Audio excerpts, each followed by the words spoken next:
Hai guys, welcome back to my channel. Kali ini aku mau bikin slime dengan dua bahan. Daripada kelamaan, mendingan langsung mulai aja yuk. Let's get started. Nah, bahan-bahan yang kalian butuhkan adalah balon yang kayak gini. Aku pakai 2, terserah kalian mau pakai 1 atau 2 ya. Garam.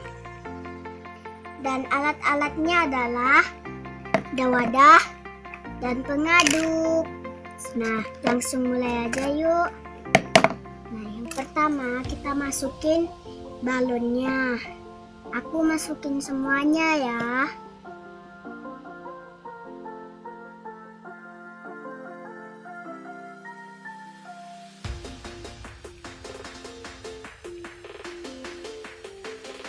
Nah, udah selesai guys.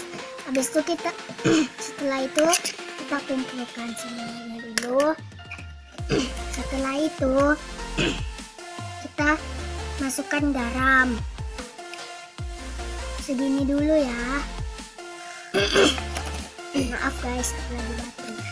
Kita aduk sampai merata.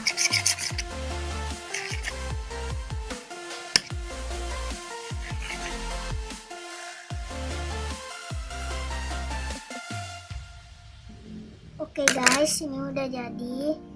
Tuh stretchy banget. Dan ini tuh mirip banget dengan clear slime. Tuh slime-nya.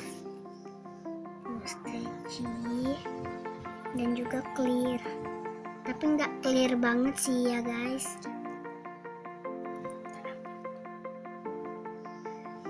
Nih. Tuh. Oke guys, jangan lupa like, subscribe, and comment. Bye-bye.